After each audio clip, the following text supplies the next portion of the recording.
All right.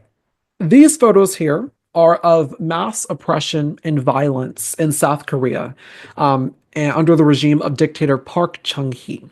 Park Chung-hee rose to power following the Korean War and ruled for nearly 20 years, and it was a very dystopian government. On May 16th, 1961, Chung-hee led a military coup that ended the civilian government in place, and it was framed as a necessary intervention to stabilize South Korea, which was already struggling from political instability, economic stagnation, and perceived corruption following the fall of President Syngman Rhee in 1960. And after taking the reins of power, government buildings, news stations, and military bases were all seized.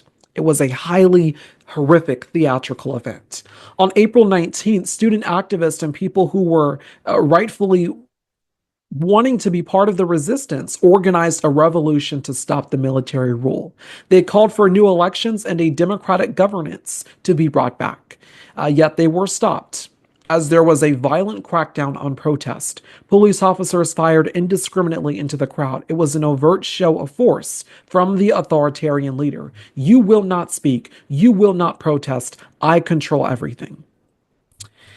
And then he did this, which is called emotional gaslighting, which is a tactic of authoritarians. It's an occasional tactic that they use, where they convince you effectively that you are still in a democracy. You still get the right to vote while also actively consolidating power. You can still vote. I'll just always win. Nothing's wrong with that. See, right? You can still vote. It's just the elections will always be rigged in my favor to win. See, that's democracy. You happy? And in order to defeat authoritarianism, of course, you must have mass resistance. If there is not mass resistance, if people begin to isolate or to go into this mindset of, I'm just going to obey in advance and maybe things won't be too bad, that's where you sort of you marathon, you do like a little marathon run into authoritarianism. That's not the way to get through it. Mass resistance is the key. That is the only conceivable way to stop the abuse of power. When the government, when our elected officials refuse to abide by the rule of law and begin to remove the guardrails that keep us a democratic system, when nothing else works, resistance does. And it is grassroots resistance with the help of our institutions that succeed every time in stopping the authoritarian leader. On October 26, 1979, Park Chung-hee was at a dinner meeting with members of the KCIA, the Korean Central Intelligence Agency, when his own intelligence chief shot him dead. And that caused mass chaos and uprisings everywhere. Another Army Major General seized power and declared martial law, arresting opponents, closing universities, and banning political activities, and ending freedom of the press. It wasn't until the 1980s that another pro-democracy group would test that authoritarian power in South Korea, and it led to nearly 200 people being slaughtered. The next decade, in the 1990s, Chun effectively was prosecuted for the coup and the deadly massacre of nearly 200 Koreans. He, of course, was the leader that followed after the other guy was assassinated by his own intelligence chief. And after years of oppression of their people, dissent being stifled, people massacred, and military rule, South Korea finally officially became a democracy when this man was elected president. Kim Young-sam, after being democratically elected by the people of South Korea, he asserted civilian control over the military. He then went on to establish an anti-corruption task force, essentially anti-corruption initiatives, transforming the country's financial system to increase transparency and promoted democratic elections. Under his administration, he also allowed the prosecution of his predecessors who had previously engaged in insurrection and corruption to take place. They would be held accountable. And the election of Kim Young-sam effectively ended the brutal South Korean dictatorship that had been installed against the people's will.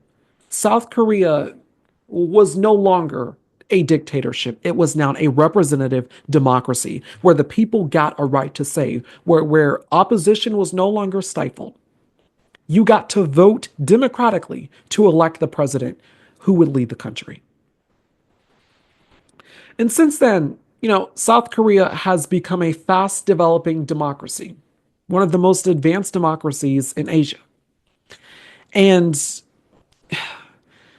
with the exception of a few corrupt leaders, as there is in every democracy on earth, the citizens have never forgotten their history. In 2022, this man here, Yoon Suk Yeol, was narrowly elected president, defeating his Democratic opponent. And over time, he and his administration would face multiple corruption inquiries, which is ironic because he was once praised as an anti corruption crusader. And apparently, as these investigations into him continued, Mr. Yeol did not approve of that.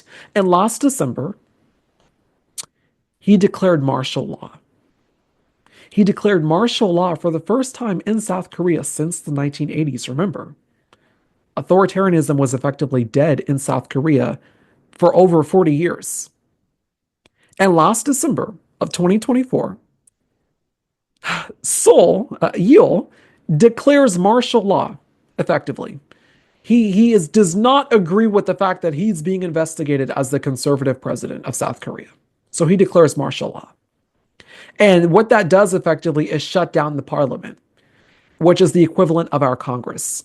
Also closing the courts, and called the opposition party that was investigating him sympathizers of North Korea that need to be dealt with. They're the real enemies of democracy.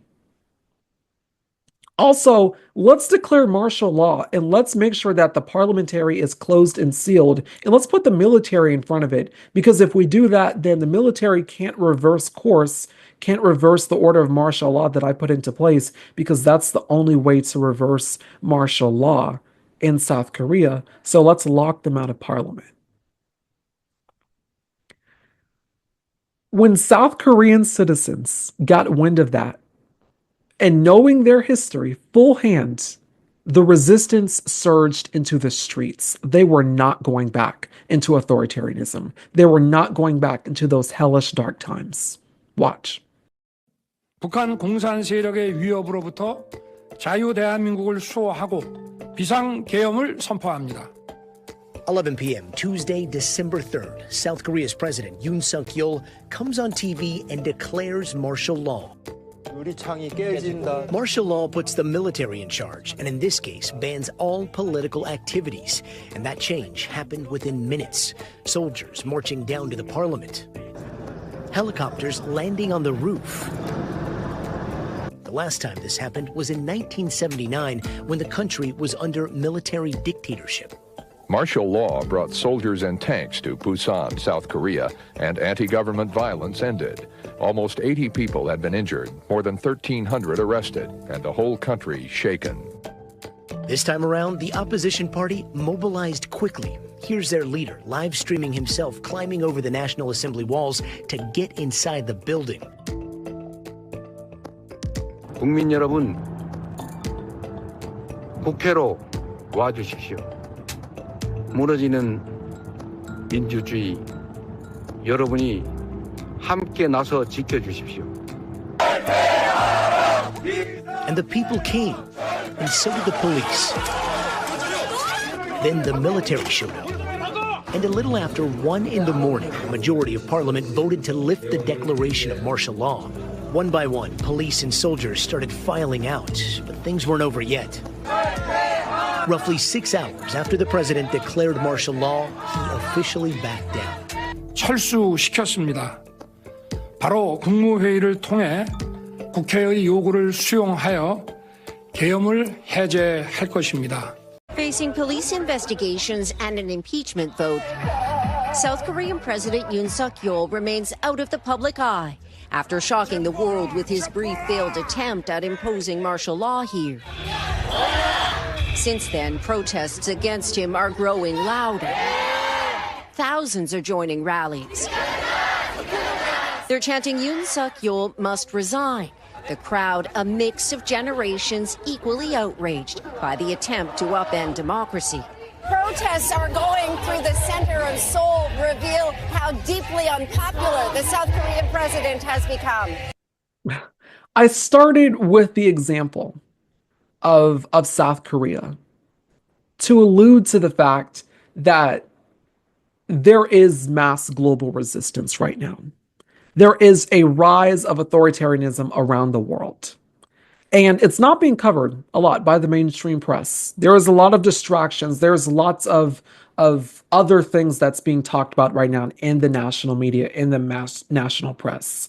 But what happened in South Korea was such a show of force, was such a show of civic resistance that they literally backed down.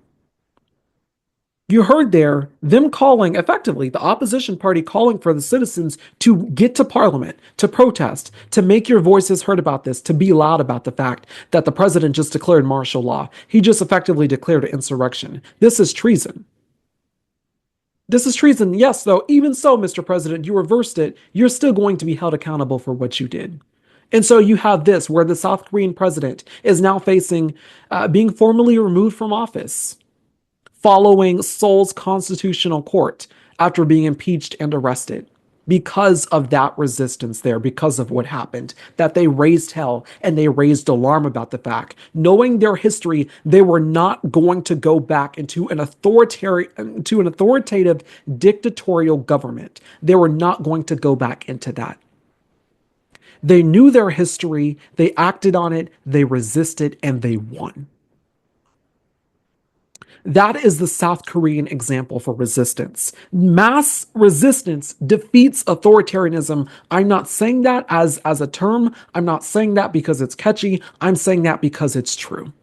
And that example is what we can learn from when we look at global politics, when we look at the state of geopolitics. I mean, even just beyond South Korea's example, authoritarianism is on the rise in the world, but the resistance is louder. We're going to have a special report on that later this week because it is worth covering the amount of far-right authoritarian governments that are rising.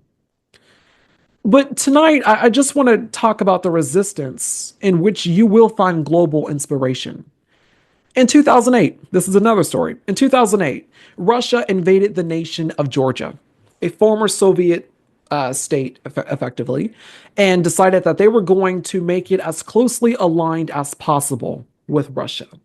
And to this day, Russia occupies 20% of Georgians' territory and has installed pro-Putin puppets to ensure that the country stays under Russian control, that it stays under Russian ideology and their way of thinking. And 2 years ago, there was a resurgence in protest all over Georgia because a foreign agents bill was introduced. And what this bill would do is stifle dissent. It would essentially silence any pro-democracy critics of Putin, effectively, who were against the illegal annexation of Georgian land and the oppression of their people. And Georgians, they took to the streets to protest that.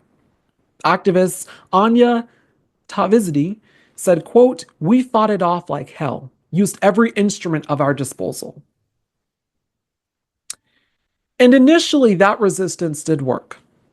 It did work. It was a huge victory, but the government, essentially, they brought it back. They brought it back as a revised version last year, and it was approved despite the opposition in the streets. And there is a far-right party in Georgia called Georgian Dream, and they've been in power since 2012. And protesters have said it's felt like a rapid shift towards authoritarian rule. According to reporting by CNN, when Georgia's pro-Western president Selim Zurabishvili described the election as rigged, and for Georgians to go out into the streets and protest to defend their democracy, she was silenced and replaced by far-right former soccer star as president in mid-December of last year. After the Western adjacent president of Georgia effectively was replaced by this far-right former soccer star, the government began essentially continuing to impose sanctions and restrictions on the freedom of assembly. But make no mistake, her message was received and it was heeded. Since last year and even still now, there are gargantuan protests in the nation of Georgia, not just to protest this authoritarian far-right government, but also to express their opposition to become more aligned with Russia or join it altogether.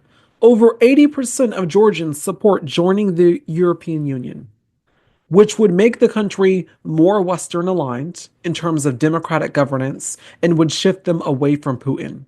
That's why they're protesting. And that's why the far right Georgia party wants to shut them up. But the resistance is growing despite the pushback. The resistance is growing despite the crackdowns. Despite hundreds of Georgians getting arrested, beat, and silenced, they're willing to fight and die for democracy. They do not want to merge into a dictatorship, into a co-aligned state with Putin. In Germany, last week, at least 200,000 people gathered in the streets to protest the rise of the far-right AfD party in Germany ahead of their elections on February 23rd, which is coming up very soon. This party isn't just far-right, it is aligned with Nazi ideology. But hundreds of thousands gathered in Germany, essentially to protest, to say, no, we are not going back. We will not become a part of our history again.